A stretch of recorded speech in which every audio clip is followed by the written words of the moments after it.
अस्सलाम वालेकुम dear students. I hope you all are fine. जितने बच्चे भी जूम पे बैठे हैं, क्लास में बैठे हैं, रिकॉर्डिंग में सुनेंगे, उम्मीद है आप सब खैरियत से होंगे। जी dear students, grade 9 chapter 4 chemical bonding, knowledge 4.2 understanding of ionic bonds. Last lecture में हमने ये देखा था कि टाइन्स कैसे बनते हैं और एनाइंस कैसे बनते हैं, इलेक्ट्रोपॉजिटिविटी क्या होती है और इलेक्ट्रोनेगेटिविटी क्या होती है। उसमें देखा था मेटल नॉर्मली लूज करते हैं इलेक्ट्रॉन और नॉन मेटल इलेक्ट्रॉन गेन करते हैं। ये लूज और गेन करने की जो कहानी है, इसके पीछे फिनोमिना जो है वो स्टेबिलिटी का ही है सारा। ये हमने अच्छे तरीके से देख लिया था। आज हमने देखना है आयनिक बॉन्ड कैसे बनते हैं। वैसे हमें आइडिया है इसके बारे में। अब इस नॉलेज के अंडर जो एसएलओस कवर करने हैं हमने, उनको हम देख लेते हैं। 4 एसएलओस हैं। सबसे पहले हम आयनिक बॉन्ड को डिफाइन करना सीखेंगे, फिर explain the properties of compound in terms of bonding and the structure of chemical bond present between their atom, यानी एटम्स के दरमियान में जो केमिकल बॉन्ड का स्ट्रक्चर होता है, किस तरह से बनता है, वो देखेंगे।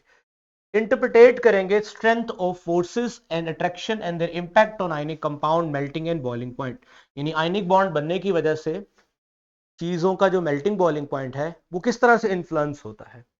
Justify the availability of free charge particle ions for conduction of electricity in ionic compound solid and molten state.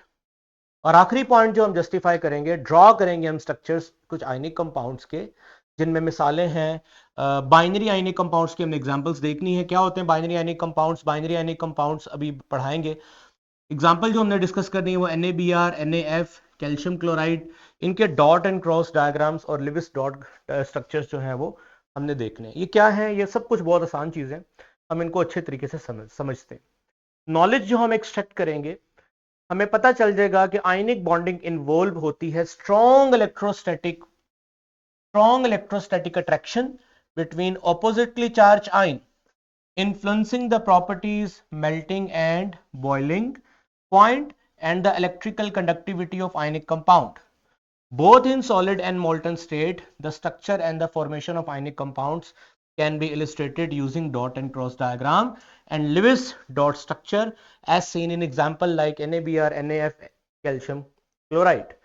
तो ये हमारा नॉलेज है कि हम इसमें ये देखेंगे कि ionic bond strong electrostatic force of attraction का नाम है, जो कि मेल्टिंग पॉइंट, बॉइलिंग पॉइंट को भी ज्यादा करती है, और किस तरह से इलेक्ट्रिकल कंडक्टिविटी आयनिक कंपाउंड की इन आयंस की वजह से पॉसिबल होती है। साथ साथ हम ये भी देखेंगे कि कैसे इन आयनिक कंपाउंड्स के स्ट्रक्चर्स को रिप्रेजेंट किया जाता है। तो ये हमारा नॉलेज है। स्किल हम जो गेन करेंगे वो क्या है, इंटरप्रिटेट करना सीख जाएंगे, ड्रॉ करना सीख जाएंगे स्ट्रक्चर्स आयनिक कंपाउंड्स के, किनका सहारा लेके, डॉट एंड क्रॉस डायग्राम्स का एंड लिविस डॉट स्ट्रक्चर्स का। और हमें यह भी एनालाइज करना आ जाएगा फिजिकल प्रॉपर्टीज क्या होती हैं आयनिक कंपाउंड्स की, electrical conductivity based on the type of chemical bonding, यानी कि ये वाली बॉन्डिंग होगी तो कंडक्टिविटी होगी, अदरवाइज नहीं होगी। ये सारी चीजें हमें समझ आ जाएंगी। एंड पे स्लाइड को दोबारा देखेंगे, क्या ये लिखी हुई चीजें हमें समझ आ गई सारी। तो सबसे पहले ये डायग्राम आप ऑलरेडी से फेमिलियर हैं। तो जी डियर स्टूडेंट्स, इस डायग्राम को देख के आपको क्या लग रहा है? सबसे पहले आपको यहां पर एक सोडियम मेटल नजर आ रहा है, जो कि एक मेटल हार्ड होता है, जिस तरह आयरन है वैसे ये सोडियम है। लेकिन थोड़ा मैं आपको बताता चलो, ये नरम होते, इतनी नरम होते इसको आप छुरी से भी काट सकते हैं। मतलब है तो ये मेटल, लेकिन ये सॉफ्ट मेटल है। साथ ही साथ आपको इस छोटे से ट्यूब के अंदर एक गैस नजर आ रही है। कौन सी गैस नजर आ रही है? ये क्लोरीन गैस नजर आ रही है। अगर आप इसके अंदर देखेंगे तो दरअसल आपको क्या मिलेगा इसके अंदर? Cl2। और यहां पर आपको क्या मिलेगा? शाबाश, सोडियम एटम्स मिलेंगे इसके अंदर। ठीक है। अब होगा क्या, इन दोनों का रिएक्शन होगा। रिएक्शन किस तरह का होगा आपको अच्छी तरह पता है। वी ऑल नो डैट कि सोडियम जो है वो क्या है? मेटल है, और क्लोरीन जो है वो क्या है? नॉन मेटल है। तो कल आपने ये सीखा था, फुल स्क्रीन कर देना साथ साथ। कल आपने सीखा था कि जो हमारे पास सोडियम मेटल होता है वो क्या करेगा? लूज करेगा इलेक्ट्रॉन, और क्लोरीन उन इलेक्ट्रॉन को क्या करेगा? गेन करेगा। और सोडियम पे अल्टीमेटली क्या चार्ज आएगा? शाबाश जी, ये देखें, ये सारा पाथवे आपको समझ आ रहा है। ये सोडियम एटम इसके अंदर, और ये क्या करेगा? शाबाश, इलेक्ट्रॉन को लूज करेगा। इलेक्ट्रॉन को लूज करने से इसका साइज क्या हो जाएगा? छोटा हो जाएगा। जैसे ही इलेक्ट्रॉन को लूज करेगा तो सोडियम पे क्या चार्ज आ जाएगा, शाबाश, ये देखें क्या लिखा हुआ है, सर्कल है और उसके अंदर क्या, प्लस। अच्छा, इसी तरह जो क्लोरीन है वो इस इलेक्ट्रॉन को गेन करेगा और गेन करने के बाद उस पर क्या चार्ज आ जाएगा, माइनस चार्ज आ जाएगा। अच्छा, ये कल बता दिया था 18 इलेक्ट्रॉन का मतलब क्या होता है। पहले शेल में 2 इलेक्ट्रॉन थे क्लोरीन के, दूसरे शेल में 8 थे, तीसरे शेल में 7 थे, लेकिन एक जैसे ही आएगा बाहर से ये वाला इलेक्ट्रॉन जो सोडियम ने लूज किया है, तो ये 7 भी कितने हो जाएंगे, 8 हो जाएंगे और ये स्टेबल हो जाएगा। सोडियम के पास 11 इलेक्ट्रॉन थे, पहले शेल में 2, दूसरे में 8 और बाहर वाले शेल में 1, लेकिन लूज करने के बाद उसके पास टोटल कितने बचेंगे, 10 बचेंगे, और 10 इलेक्ट्रॉन की वजह से वो बाहर वाले शेल में उसके भी 8 आ जाएंगे, वो भी स्टेबल हो जाएगा। इस तरह से ये जो Na+, this is Na+ and this is Cl-, ये दोनों आइंस एक दूसरे को इलेक्ट्रोस्टैटिकली अट्रैक्ट, यानी इनमें डेफिनेटली कूलम्स फोर्स का नाम सुना होगा आपने कभी। दो चार्ज बॉडीज एक दूसरे को क्या करती हैं, अट्रैक्ट करती हैं, तो उनमें कौन सी फोर्स होती है, कूलम्स फोर्स होती है। तो इसके अंदर भी बेटा कौन सी फोर्स जनरेट होगी, इन दोनों के दरमियान में स्ट्रॉन्ग इलेक्ट्रोस्टैटिक फोर्स डेवलप होगी, जिसे हम कूलम्स फोर्स भी कहते हैं। और ये प्लस माइनस आपस में अटैच हो जाएंगे, और अटैच होने के बाद आपको जो कंपाउंड मिलेगा उसका नाम क्या है, शाबाश, sodium chloride. Inside sodium chloride आप देख सकते हैं, ये ग्रीन कलर का सर्कल यहां पे किसको रिप्रेजेंट कर रहा है, ग्रीन कलर का सर्कल किसको रिप्रेजेंट कर रहा है, नेगेटिव कौन है, नेगेटिव कौन है, क्लोरीन है यहां पर, और जो हमारे पास प्लस है वो कौन है, यहां पर सोडियम है। समझ आ गया, इज इट क्लियर। क्लास में बैठे ध्यान से जरा दिमाग अपना यहां रखें। तो इसका मतलब ये समझ आया कि जब भी आप आयनिक कंपाउंड का स्ट्रक्चर देखोगे तो आपको एक जायंट स्ट्रक्चर नजर आएगा, जिसके अंदर alternatively plus minus plus minus plus minus एक दूसरे के साथ क्या होंगे, अटैच होंगे। अच्छा, ये बात नई नहीं है, आपने ऑलरेडी इसको सीखा हुआ है, ये बात आपके लिए पुरानी ही है, समझ रहे मेरी बात को। इस तरह का जो बॉन्ड होता है जिसमें इलेक्ट्रॉन ट्रांसफर होते हैं एक एटम से दूसरे एटम में, इस तरह के बॉन्ड को बेटा क्या नाम देते हैं, आयोनिक बॉन्ड। क्यों नाम देते हैं आयोनिक बॉन्ड, क्योंकि इसमें क्या बनते हैं, आइंस बनते हैं। अच्छा, मैं आपसे पूछना चाहता हूं, sodium metal and chlorine gas, याद रखिएगा क्लोरीन एक पॉइजनस गैस है और सोडियम इंतहाई खतरनाक मेटल है।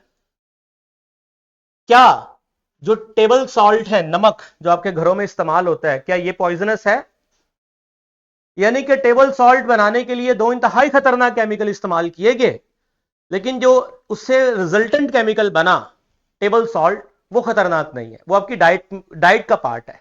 इससे क्या सबक मिलता है, इससे क्या सबक मिलता है आपको, कि सोडियम रिएक्शन करने से पहले कुछ और था, रिएक्शन के बाद कुछ और है। क्लोरीन रिएक्शन करने से पहले कुछ और था, लेकिन रिएक्शन करने के बाद अब कुछ और है।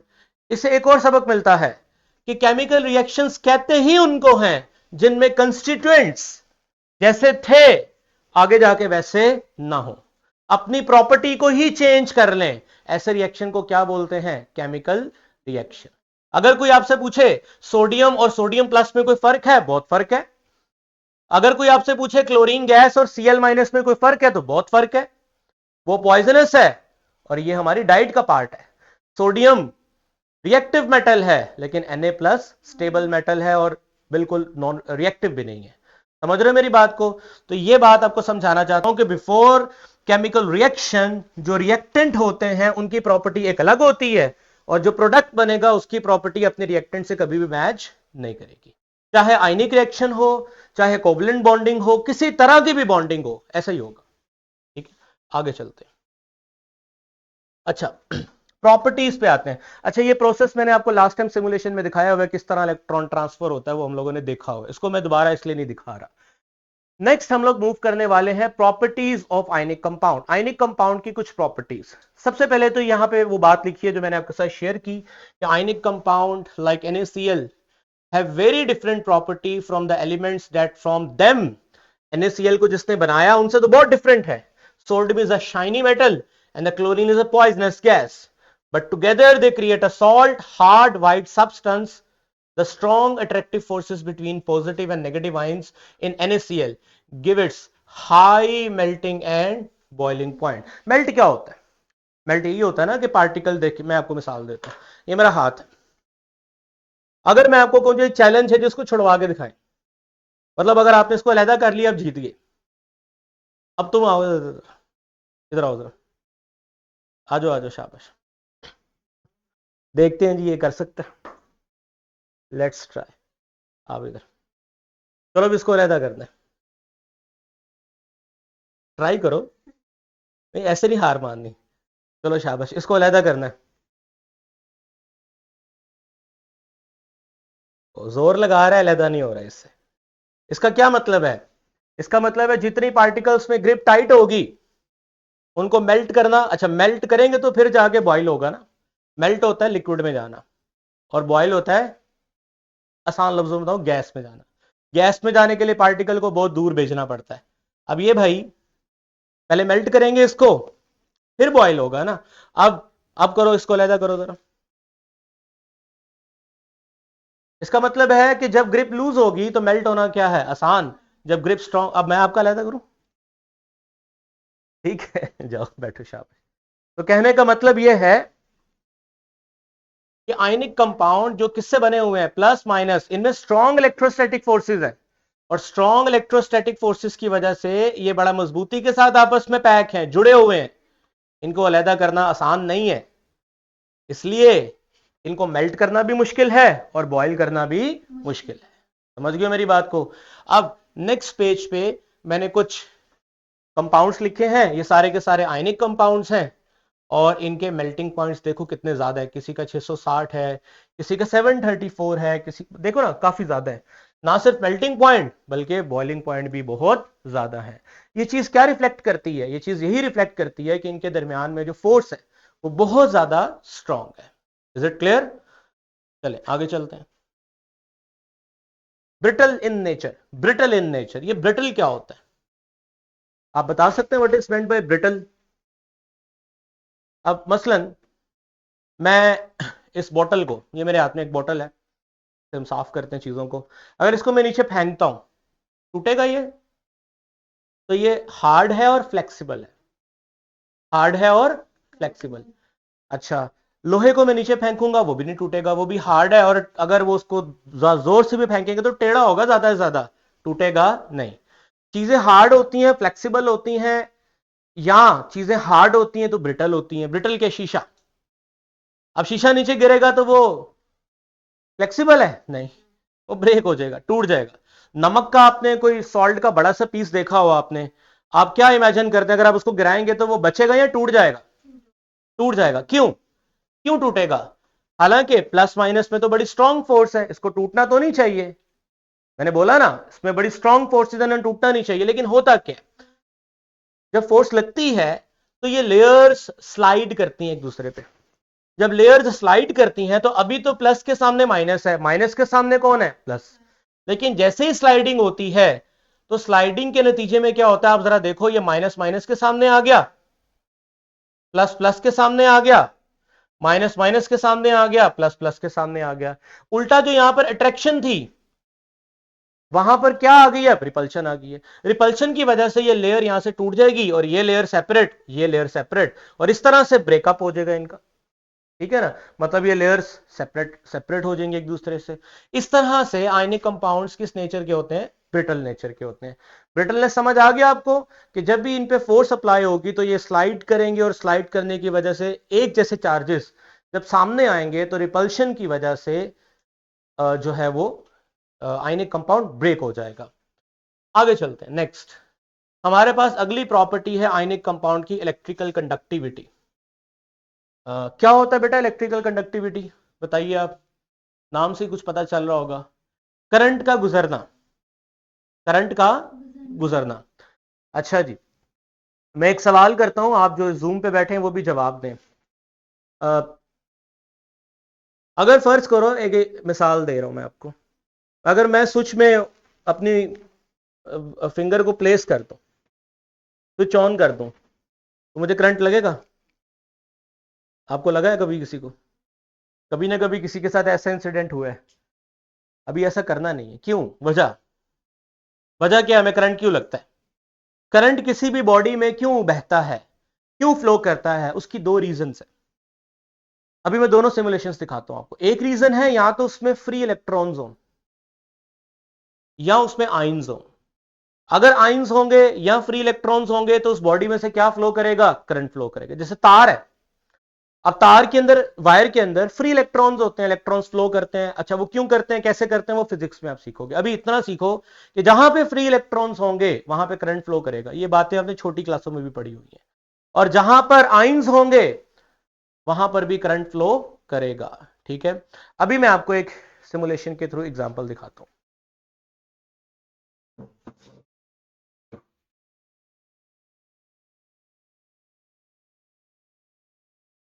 हाँ जी, देखो मिसाल के तौर पे सबसे पहले ये हम देखते हैं सिमुलेशन। ये एक सर्किट है जिसमें वायर्स वगैरह, हम एक सर्किट बनाते हैं। सर्किट आप सबको बनाना आता है कि सबसे पहले आपने क्या करना है, एक बैटरी लेनी है, उस बैटरी के साथ आपने क्या लगानी है, वायर लगानी है।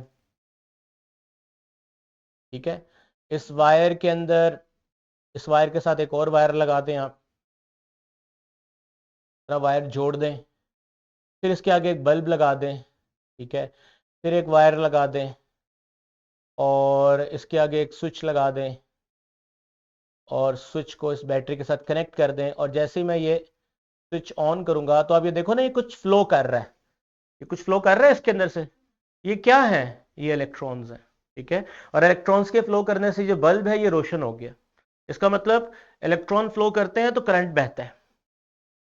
इलेक्ट्रॉन का फ्लो करना ही बेसिकली करंट होता है। ठीक है, तो एक तो तरीका है इलेक्ट्रॉन्स फ्लो करें तो करंट बहेगा, करंट फ्लो करेगा। समझ रहे हैं आप मेरी बात को, आसान लफ्जों में। इसकी टेक्निकल चीजें आप आगे जाके सीखोगे। अब एक तो तरीका ये हो गया। दूसरा तरीका, अभी देखते हैं मेरे पास ना ये पानी है, इस पानी में मैं चीनी डालता हूं। क्या डालता हूं जी, चीनी।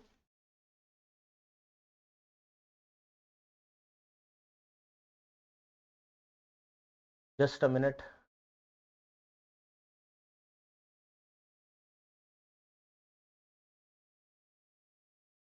जरा सेटअप कर दें यहां से। फ्रेंड्स 1 मिनट लगेगा इसको जरा रीलोड होने में। तो अभी हम चीनी डालेंगे पानी में और देखेंगे कि पानी में करंट फ्लो करता है चीनी डालने पे। आप क्या समझते हैं, करेगा कि नहीं करेगा। ये मैंने इसमें चीनी डाल दी,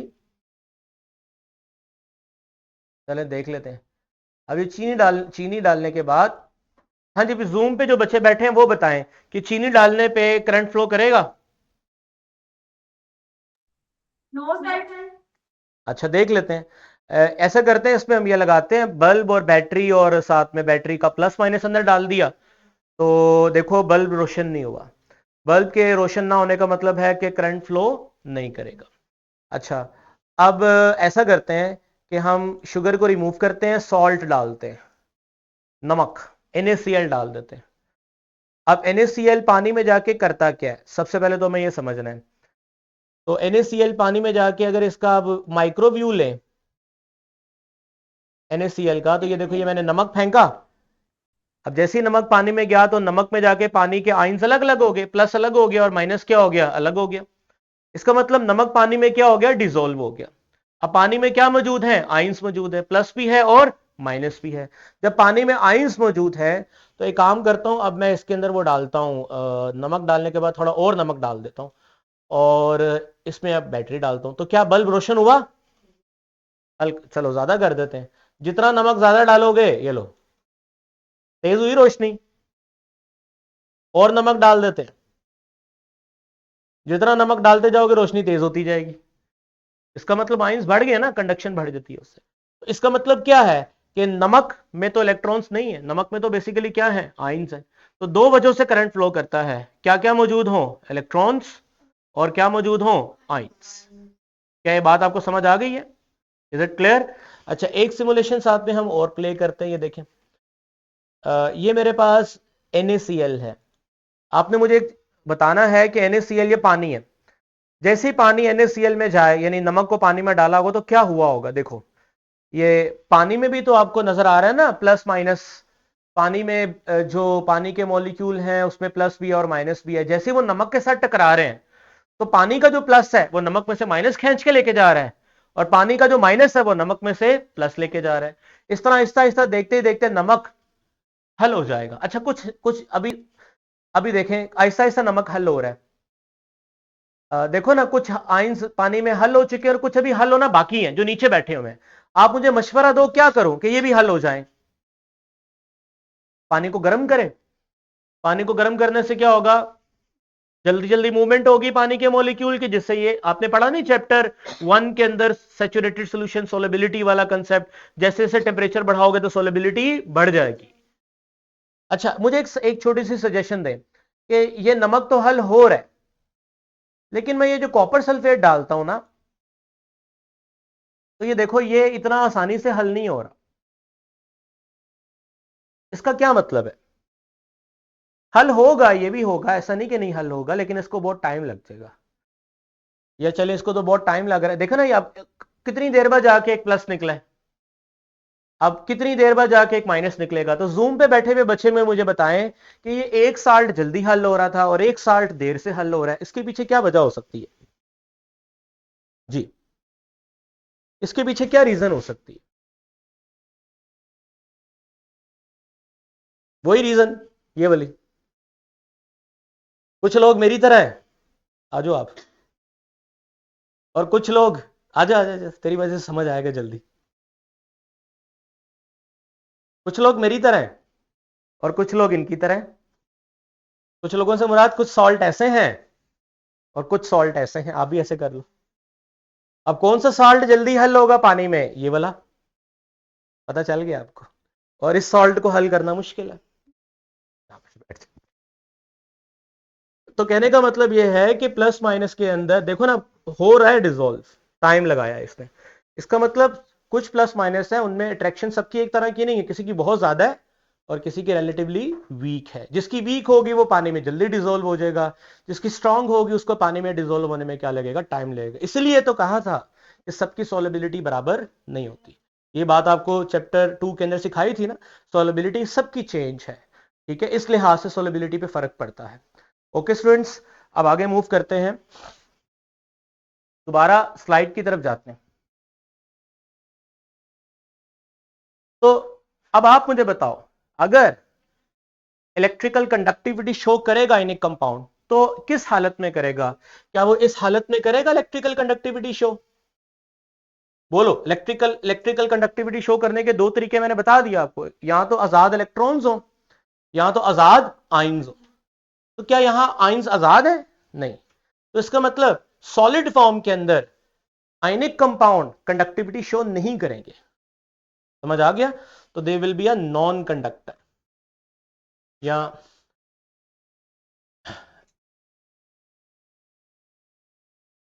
ठीक है। अच्छा, अगर इस नमक को मैं पिघला दूं, मेल्ट कर दूं, तो इसकी आइंस आजाद हो गए ना, फ्री हो गए, लूज हो गए। या मैं इस नमक को पानी में डाल दूं तो भी इसके आइंस क्या हो गए हैं? फ्री हो गए। तो या तो एक्वस फॉर्म में या मोल्टन फॉर्म में, दोनों फॉर्म में आइंस आजाद हैं, अभी मैंने आपको दिखाया। तो दोनों केसेस में, इन दोनों केसेस में करंट फ्लो करेगा और इस केस में करंट फ्लो नहीं करेगा। तो एक और प्रॉपर्टी समझ आ गई कि ionic compounds are conductor in molten और in aqueous form, but in solid form they will be a non conductor. समझ गए मेरी बात को? चलो आगे चलते हैं। अच्छा, अब फॉर्मेशन ऑफ कुछ आइंस की फॉर्मेशन पे आते हैं। ये सब कुछ आपको आता है ऑलरेडी। देखिए ये कौन है बेटा? शाबाश, सोडियम। ये कौन है? फ्लोरीन। इनके दरमियान में कारोबार कैसा होगा आपको ऑलरेडी पता है। इसने लॉस करना, उसने गेन करना है। एक लॉस करेगा, वो एक गेन करेगा। तो जैसे ही इलेक्ट्रॉन ट्रांसफर होगा तो जो डॉट है वो सोडियम के इलेक्ट्रॉन को शो कर रहा है और जो क्रॉस है वो किसके इलेक्ट्रॉन को शो कर रहा है? फ्लोरीन के, ताकि डायग्राम में डिफरेंस रहे कौन किसका इलेक्ट्रॉन कहां से कहां गया। समझ गए हो? इसी co dot and cross diagram कहते हैं। एक को डॉट से बना दो और एक को क्रॉस से बना दो। यही बेसिकली लिविस स्ट्रक्चर्स भी इनको ही कहते हैं, जिसमें डॉट एंड क्रॉस स्ट्रक्चर बना होता है। तो जैसे ही इलेक्ट्रॉन ट्रांसफर होगा तो देखो जरा गौर से देखो, ये इलेक्ट्रॉन गया, इसके बाहर वाले शेल में 8 हो गए, ठीक है। और यहां पर ये जो डॉट है, यहां पे ये शो करता है कि ये फ्लोरीन का ओरिजिनल इलेक्ट्रॉन नहीं है, ये कहां से कहां आया, सोडियम से फ्लोरीन की तरफ आया। बट 1 2 3 4 5 6 7 8 ये भी क्या हो चुका है, स्टेबल हो चुका है। Now this complete formula is sodium chloride. ये किसका फार्मूला है बेटा, सोडियम क्लोराइड का। समझ गए मेरी बात को, आगे चलते हैं। इसी तरह ये किसका, ये पहले ही आपको पता है, ये कौन है जी, सोडियम क्लोराइड। इसमें सोडियम से क्लोरीन की तरफ इलेक्ट्रॉन जाएगा। आप बेशक इसको पहले की तरह बना सकते हो, मैंने डिफरेंट इसलिए शो किए हैं ताकि आपको हर तरह की वेरिएशन का पता हो। ये भी डॉट एंड क्रॉस डायग्राम है और ये भी डॉट एंड क्रॉस डायग्राम है। फर्क इतना है कि इसमें सिर्फ वैलेंस इलेक्ट्रॉन को शो किया गया, यानी सिर्फ बाहर वाले शेल्स को शो किया गया। समझ रहे मेरी बात को। तो ये डॉट यहां से यहां आएगा तो क्या बनेगा, शाबाश। ये अच्छा, ये 281 का मतलब आप जानते हो, पहले शेल में 2, दूसरे शेल में 8, बाहर वाले शेल में 1। 287 का मतलब भी आप जानते हो, अब ये सारा कुछ आपको पता है, पहले शेल में 2, दूसरे शेल में 8 और बाहर वाले शेल में 7। अच्छा, ट्रांसफर होने के बाद क्या बनेगा, Na+Cl-, आगे उसकी शक्ल भी दिखा दी और थोड़ा मैंने बता भी दिया कि ये टेबल सॉल्ट है, ये यूज कहां पर होता है, कुकिंग में यूज होता है, कीपिंग फूड फ्रेश, डिफरेंट कामों में इसका इस्तेमाल है, वो आप बड़ी क्लासों में देख लोगे। इसी तरह NaBr, सिमिलरली यहां से इलेक्ट्रॉन यहां ट्रांसफर होगा और उसके बाद क्या बनेगा, NaBr। ये डॉट शो करता है कि ये ओरिजिनल इलेक्ट्रॉन सोडियम का था, अब गेन किसने किया है, ब्रोमीन ने गेन किया। तो ये भी 8 इलेक्ट्रॉन लेके स्टेबल, इसके पास भी 8 है स्टेबल। तो ये इसकी शक्ल है सोडियम ब्रोमाइड की। कहां काम आता है, this keep pool water clean and safe for swimming, पानी को साफ करने के लिए इस्तेमाल होता है। आगे चलते हैं, कैल्शियम ऑक्साइड। कैल्शियम ऑक्साइड में कैल्शियम के पास टोटल 20 इलेक्ट्रॉन होते हैं, पहले शेल में 2, दूसरे में 8, तीसरे में 8 और बाहर वाले शेल में 2, जो कि मैंने शो कर दिया डॉट के साथ। मेटल है, हम सबको पता है, इसने ये दोनों को लूज कर देना है। अब ये कैल्शियम दोनों इलेक्ट्रॉन लूज करेगा तो गेन कौन करेगा, ऑक्सीजन। ऑक्सीजन के पास कितने इलेक्ट्रॉन है, 1 2 3 4 5 6। जब ये 2 गेन करेगा तो शाबाश, इसके पास कितने हो जाएंगे, 8 हो जाएंगे। और जब ये 2 लूज करेगा तो उसके पास में पीछे कितने बचेंगे, 8 बचेंगे।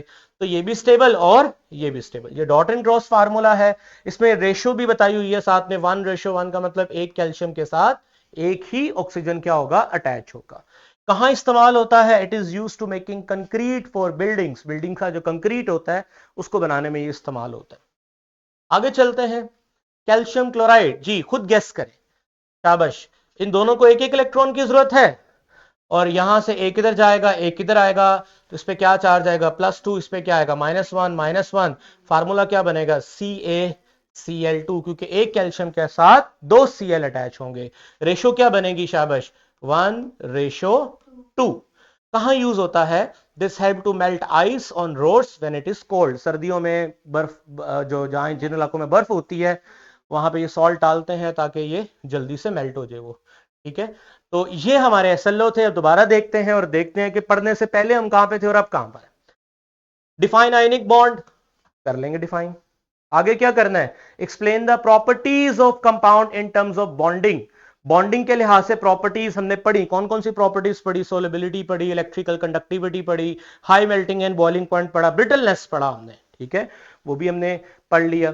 जो कि chemical bond present between their atoms, जो एटम्स के दरमियान में होती है। Interpreted the strength of forces, हमने फोर्स देखी, ज्यादा स्ट्रांग होगी तो मेल्टिंग बॉइलिंग पॉइंट क्या हो जाएगा, ज्यादा हो जाएगा, थोड़ी वीक होगी तो मेल्टिंग बॉइलिंग पॉइंट क्या हो जाएगा, कम हो जाएगा। ये सारी बातें हमने देखी। Impact of ionic compounds, melting and boiling point. अगला SLO क्या था, justify the availability of free charge particles. इस केस में फ्री चार्ज पार्टिकल्स कौन थे, आइंस। उनकी वजह से क्या फ्लो करता है, इलेक्ट्रिसिटी कंडक्ट करती है, वो भी हमने जस्टिफाई कर दिया। और लास्ट में हमने इन तमाम कंपाउंड्स के डॉट एंड क्रॉस फार्मूला भी बना लिए। Is it clear. तो ये हमारे SLO थे, हमने इनको अचीव कर लिया। क्वेश्चन बैंक मैंने वीडियो के साथ नीचे अटैच कर दिया है, आप उसको सॉल्व करें, इंशाल्लाह आपकी जबरदस्त तैयारी हो जाएगी। जैसे कि मैं दोबारा बता रहा हूं, मंडे को, नेक्स्ट मंडे को इंशाल्लाह आपका टेस्ट है, ग्रैंड टेस्ट है आपका 3 चैप्टर्स का। तो तमाम रिसोर्सेज मैंने सबमिट करवा दिए हुए हैं, वो आई थिंक सो आज ही अपलोड हो गए होंगे, या चेक कर लीजिएगा, आज हो जाएंगे। तो उनको एक दफ़ा आपने पूरा वीक लगा के रिव्यू करना है और फिर हम इंशाल्लाह उसका टेस्ट लेंगे। इस आज के लेक्चर में कोई सवाल है तो आप कर सकते हैं, कोई क्वेश्चन नहीं है।